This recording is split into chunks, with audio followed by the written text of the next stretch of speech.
Hello बच्चों, तो आज हम लोग देखने वाले हैं इलेक्ट्रोस्टैटिक पोटेंशियल एनर्जी और इक्विपोटेंशियल सरफेस। इससे पहले बच्चों जो आपका टॉपिक है चैप्टर 2 का वो हो चुका है। आपके सामने यहाँ प्लेलिस्ट बटन एक आ रहा होगा, यहाँ पे जाके आप देख सकते हैं।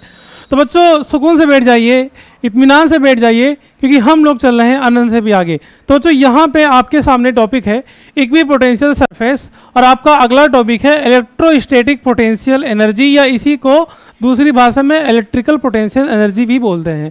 अब बच्चों यहाँ अगर हम लोग देखें टॉपिक की सिलेबस की, पिछले वीडियो में इलेक्ट्रिकल पोटेंशियल डिफरेंस ये क्या होता है, और यहाँ पे एक आपका था electrical potential due to a point charge. इतना तो हो गया, इतना काम खत्म। आज हम लोग बच्चों देखने वाले हैं equipotential surfaces and electrical potential energy, या इसको आप इलेक्ट्रोस्टैटिक पोटेंशियल एनर्जी बोलते हैं। ये टॉपिक आपके बच्चों बहुत इंपॉर्टेंट होता है, आपके बोर्ड एग्जाम में कई बार पूछा गया है और इसका चांस बहुत ज़्यादा रहता है कि पूछा जाता है। तो बच्चों यहाँ पे आज हम लोग समझने वाले हैं सबसे पहला चीज़ कि इक्विपोटेंशियल सरफेस क्या होता है। उससे पहले यहाँ पे चीज़ और भी लिखा है कि are dipole and system of charges, यानी कि इक्विपोटेंशियल सरफेस। तो बच्चों सबसे पहले आपको समझना पड़ेगा कि इक्विपोटेंशियल सरफेस क्या होता है, तब आपको समझना पड़ेगा यहाँ कि डायपोल में इक्विपोटेंशियल सरफेस क्या होता है। ओके, तो सबसे पहले बच्चों यहाँ हम लोग समझते हैं इक्विपोटेंशियल सरफेस।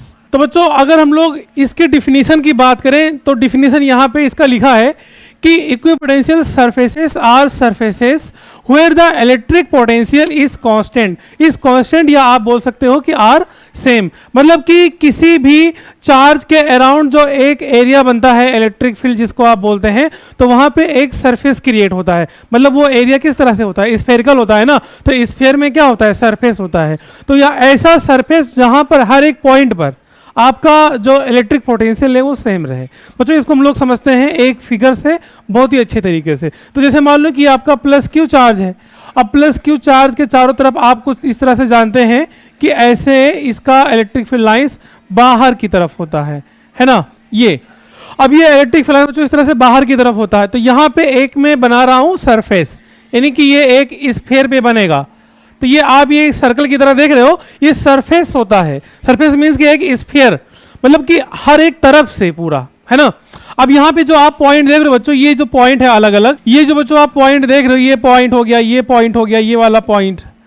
ऐसे ही यहाँ पे जितने पॉइंट है बच्चों, यहाँ पर इलेक्ट्रिक पोटेंशियल आप इसको V1 मान लो, तो हर जगह पे आपका V1 ही रहने वाला है। मतलब अगर बच्चों यहाँ पे 2 वोल्ट है तो इस पॉइंट पे भी 2 वोल्ट, यहाँ पर भी 2 वोल्ट, यहाँ पर भी 2, यहाँ पर भी 2, यहाँ पर भी 2 और यहाँ पर भी 2। मतलब बच्चों यहाँ पर ना एक सरफेस क्रिएट हो जाता है।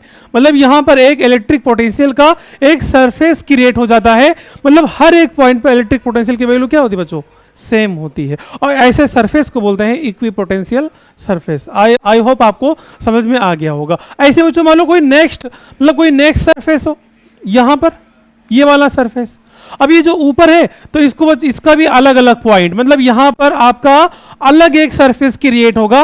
मतलब एक नया इक्विपोटेंशियल सरफेस बनेगा यहाँ पे। ओके, तो यहाँ का मान लो आपका इलेक्ट्रिक पोटेंशियल बच्चों यहाँ पे V2 मान लो, मतलब कि 3 वोल्ट 3 वोल्ट 3 वोल्ट 3 वोल्ट, तो 3 वोल्ट क्या रहेगा, हर एक जगह पर रहेगा। समझ में आ रहा है। अब देखो बच्चों क्या है यहाँ पे कि आप अगर इस वाले सरफेस की बात करते हैं तो मान लो यहाँ पर कोई चार्ज Q1 रखा है, Q1 नाम का चार्ज रखा है, और बच्चों वो यहां से चल के मान लो इस पॉइंट तक आया।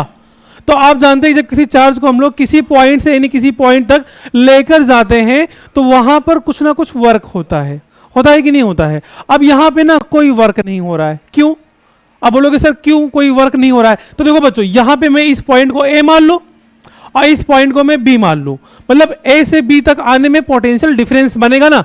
मतलब कि बच्चों यहाँ पे आपको लिखना है कि जो पोटेंशियल डिफरेंस V है वो आपका बनेगा फाइनल, यानी कि VV माइनस VA। इसी को आप बच्चों डेल VV बोलते हैं, मतलब change in electric potential. Okay, अब देखो ध्यान से, अगर मान लो इस पॉइंट A पर आपका इलेक्ट्रिक पोटेंशियल का वैल्यू कितना है, 2 है, तो इसकी वैल्यू कितना हो जाएगा, 2। और माइनस बच्चों यहाँ यानी B वाले पर भी तो इलेक्ट्रिक पोटेंशियल की वैल्यू कितना है, 2 ही तो है, तो यहाँ पर भी कितना हो जाएगा, मतलब A पर भी 2 हो गया और B पर भी 2 हो गया, तो 2 माइनस 2 कितना आएगा, 0। मतलब बच्चों यहाँ पर आप देखोगे कि इलेक्ट्रिक पोटेंशियल के बीच का जो डिफरेंस है वो कितना आ गया, 0। ऐसे ही इस पूरे सरफेस पे इलेक्ट्रिक पोटेंशियल डिफरेंस ही बनता है, इलेक्ट्रिक पोटेंशियल डिफरेंस ही क्रिएट होता है। और इलेक्ट्रिक पोटेंशियल डिफरेंस क्या होता है, इलेक्ट्रिक पोटेंशियल होता है। मतलब हर एक पॉइंट पोटेंशियल क्या है, सेम है।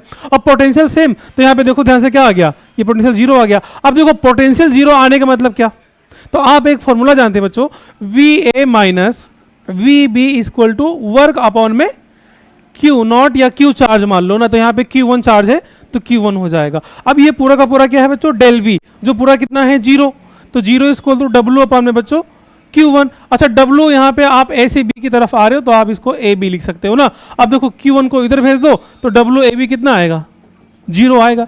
मतलब देखो वर्क कितना आ गया बच्चों, वर्क आपके सामने यहाँ 0 आता हुआ दिखाई दे रहा है, मतलब यहाँ पे वर्क कितना है, 0 है। अब वर्क 0 मतलब कि इलेक्ट्रिक पोटेंशियल आपने यहाँ पे देखा कि सेम है। अगर इलेक्ट्रिक पोटेंशियल हर एक जगह पे सेम होगा तो इलेक्ट्रिक पोटेंशियल डिफरेंस जब आप निकालोगे तो 0 आएगा, और इलेक्ट्रिक पोटेंशियल डिफरेंस अगर आपका 0 आ रहा है तो वर्क 0 हो जाएगा। आपके सामने यहाँ पे थोड़ा सा एक डेरिवेशन के टाइप से था।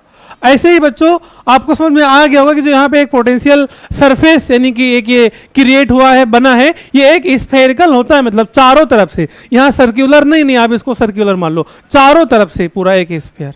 तो इस तरह से आपको समझना था इक्विपोटेंशियल सरफेस।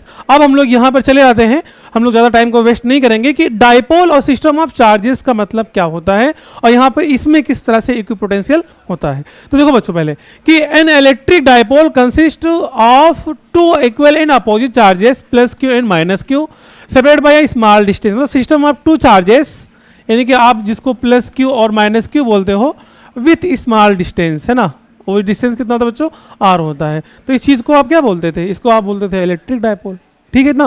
तो देखो ध्यान से, आपके सामने यहाँ पे बच्चों एक प्लस क्यू चार्ज दिख रहा होगा और यहाँ पे आपके सामने बच्चों एक माइनस क्यू चार्ज दिख रहा होगा। देखो यहाँ पे दो चार्ज आपको दिख रहा है। अब आप जानते हैं कि इनका जो इलेक्ट्रिक फील्ड लाइंस, ये बच्चों आपका टॉपिक पुराने वीडियो में यानी चैप्टर नंबर 1 में हो चुका है, आप जाके वहां से देख सकते हैं इस चीज़ को। आपको प्लेलिस्ट मिल जाएगा, आप जाके हमारे चैनल पे विजिट कीजिए, प्लेलिस्ट ऑप्शन में जाइए, वहां पे आपको 12th फुल कोर्स प्लेलिस्ट मिलेगा जहां पे आपको पूरा का पूरा फिजिक्स बिल्कुल फ्री में अच्छे तरीके से, आसान तरीके से टॉपिक वाइज पढ़ाया जा रहा है, ठीक है। तो बच्चों यहाँ पे अगर हम लोग देखें तो आप जानते हैं कि जो इलेक्ट्रिक फील्ड मतलब कि ये लाइंस होती है, ये प्लस से ऐसे माइनस की तरफ जारी होती है, तो ये इलेक्ट्रिक फील्ड लाइंस होती है ना, समझ में आ रहा है। अब देखो यहाँ पे क्या है, ये एक लूप के तरीके से, एक कर्व का जो आकार का लाइन है, देखो यहाँ पे ये एक लूप तरीके से बनना है। तो देखो यहाँ पे ये लूप तरीके से मतलब ऐसे गोल गोल स्फेरिकल बनेगा, ऐसे गोल गोल बनेगा स्फेरिकल, मतलब बच्चों यहाँ पर भी एक सरफेस क्रिएट होगा और वो सरफेस आपका क्या कहलाएगा, इक्विपोटेंशियल सरफेस। क्यों? क्योंकि हर एक पॉइंट पे आपका इलेक्ट्रिक पोटेंशियल सेम होने वाला है। बात समझ में आ रही है? जी हाँ समझ में आ रही है, करंट भी नहीं लगता है। अब बच्चों यहाँ पे हम लोग आगे बढ़ते हैं और नेक्स्ट टॉपिक को समझते हैं। इंपॉर्टेंट टॉपिक है आपका इलेक्ट्रिक पोटेंशियल एनर्जी। क्या चीज़ है? Electric potential energy. तो बच्चों यहाँ पे इलेक्ट्रिक पोटेंशियल एनर्जी अगर हम लोग बात करें तो electric potential energy is the energy a charge has due to its position in an electric field and it's related to the work done to the move its against the field. समझ में नहीं आया? समझो ध्यान से यहाँ पे कि बच्चों आपके सामने यहाँ पे दो चार्ज है, प्लस क्यू और एक चार्ज है मान लो यहाँ पे माइनस क्यू। अब आपको मालूम है कि ये दोनों चार्ज एक दूसरे के ऊपर फोर्स लगाते हैं, जिसको क्या बोलते हैं, फोर्स ऑफ अट्रैक्शन, क्योंकि ये अनलाइक चार्ज है ना। और अगर सेम चार्ज होंगे यानी प्लस क्यू होगा एक और एक बच्चों यहाँ पे प्लस क्यू, वो भी दूसरा भी चार्ज प्लस क्यू या माइनस क्यू मान लो, तो यहाँ पे फोर्स ऑफ रिपल्सन लगता है। अब जब ये दोनों एक दूसरे के ऊपर फोर्स लगाते हैं तो एक दूसरा चार्ज यानी जो दूसरा वाला चार्ज होगा वो उससे दूर हटता है। अब जब दूर हटेगा मतलब कुछ दूर जाने में वो कुछ कार्य करेगा, वर्क।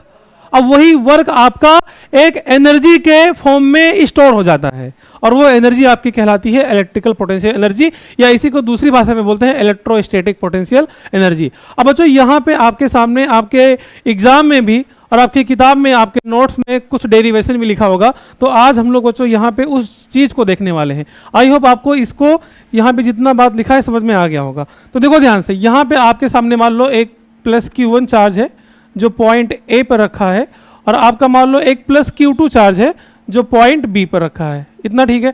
अब हम लोग यहाँ पे ए से बी को मिला देंगे। अब यहाँ पे आपको समझना है कि ए से बी का कुछ डिस्टेंस है, उस डिस्टेंस को क्या मान लेते हैं, आर मान लेते हैं। अब यहाँ पे आपको एक बात समझना पड़ेगा कि अगर बच्चों यहाँ पे सिंगल चार्ज हो यानी प्लस Q1 अकेले ही, अब कोई चार्ज अगर अकेले हो तो क्या इसके ऊपर कोई फोर्स लगाएगा? नहीं लगाएगा, क्योंकि जब तक दूसरा चार्ज इसके पास आएगा नहीं तब तक उसके ऊपर कोई फोर्स लगेगा ही नहीं। अब जब उसके ऊपर फोर्स नहीं लगेगा तो वो आगे बढ़ेगा नहीं, और आगे बढ़ेगा नहीं तो उस पर कोई वर्क होगा ही नहीं। अब कोई वर्क नहीं होगा तो एनर्जी भी क्रिएट नहीं हो पाएगी। तो सिंगल चार्ज के लिए आपका इलेक्ट्रिक पोटेंशियल क्या होता है, जीरो होता है। क्या होता है, जीरो, क्योंकि उसका इलेक्ट्रिक पोटेंशियल निकालना बहुत ही मुश्किल है, क्योंकि यहाँ पे इलेक्ट्रिक पोटेंशियल एनर्जी निकालने के लिए हम लोग को सिस्टम ऑफ चार्ज चाहिए, मतलब एक से ज़्यादा चार्ज चाहिए। एक से ज़्यादा मतलब कि यहाँ पे दो चार्ज दिख रहे हैं, 3 हो सकते हैं, 4 हो सकते हैं, 5 चार्ज, तो ऐसे आपके कई चार्ज हो सकते हैं, मतलब सिंगल चार्ज नहीं होना चाहिए। ओके, तो बच्चों यहाँ पे अभी हम लोग को जस्ट क्या देखना है कि इस प्लस Q1 की वजह से इस पॉइंट बी पर इलेक्ट्रिक पोटेंशियल, अब यहां पे आपको एक डेरिवेशन कराया गया था ना कि electric potential due to a point charge. Point charge means कि यहां पे कोई एक अलग चार्ज मान लो ना, तो मान लो कि यहां पे एक चार्ज Q1 है, इसकी वजह से हम लोग इस पॉइंट बी पर इलेक्ट्रिक पोटेंशियल निकालेंगे। तो बच्चों यहां पे इलेक्ट्रिक पोटेंशियल का फॉर्मूला होता है V = 1/4 pi epsilon not into, अब यहाँ पे किसकी वजह से, कौन सा चार्ज है, Q1, तो Q1 और अपन में बीच का इसका डिस्टेंस कितना है, R है। तो इतना समझ में आया। तो यहाँ पे जो अभी हमने लिखा है कि electric potential on point B due to Q1 charge. Okay, Q1 charge, इतना समझ में आया। अब यहाँ पे आप बच्चों आप एक समझो कि मान लो यहाँ पे जो पॉइंट बी पर Q2 चार्ज रखा है, जैसे हम लोग को क्या निकालना है, हम लोग को यहाँ पे एनर्जी निकालना है। देखो पहले आप जब तक कोई काम करोगे नहीं, यानी कोई कार्य कोई वर्क करोगे नहीं, तब तक आपके अंदर एनर्जी मालूम ही नहीं चल पाएगी, क्योंकि बच्चों जितना आप काम करते हो वही आपकी क्या होती है, एनर्जी होती है। तो ये जो चार्ज ना चल के आ रहा होता है, कहां से, बहुत दूर से, उसको क्या बोलते हैं, इन्फिनिटी। अब ये वहां चल के जब किसी पॉइंट तक आता है तो कुछ कार्य करते हैं ना W, वही हम लोग को W यहाँ फाइंड करना है। तो मान लो इस पॉइंट बी पर ये Q2 चार्ज ना कहाँ चल के आया है, अनंत से चल के आया है, इन्फिनिटी से। तो जब आपका ये जो प्लस Q2 चार्ज होगा चल के आएगा पॉइंट बी तक, अनंत से चल के आएगा, तो कुछ वर्क करेगा ना। अब वर्क का फॉर्मूला क्या होता है, तो W = पहले आपको यहां पे लिखना है V = फॉर्मूला, तो यहां V = क्या हो जाएगा, W अपॉन में Q2 क्यों, क्योंकि यहां पे पॉइंट बी पे कौन सा चल के आया है, Q2 चल के आया है। अब यहां से हम लोग W निकालेंगे, तो W = क्या बनेगा बच्चों, VQ2, क्या बनेगा, VQ2। और V क्या है, इलेक्ट्रिक पोटेंशियल, जिसकी वैल्यू आपके सामने यहाँ पे लिखा है। तो यहां पर हम लोग बच्चों इस चीज को इस तरह से, यानी W = V की जगह पे ये पूरा जो वैल्यू लिखा है आपके सामने 1/4 pi epsilon not into Q2 तो बगल में रखे रहने दो, Q1/R, और बगल में Q2 भी तो था, तो यहाँ पे Q2 हो जाएगा। तो देखो 1/4 pi epsilon not Q1 Q2 upon में R, W वर्क, और वर्क की क्या होती है, पोटेंशियल एनर्जी होती है, जितना वो आपका वर्क किया है वो वर्क आपका स्टोर हो जाएगा, बदल जाएगा किसमें, एनर्जी में बदल जाएगा।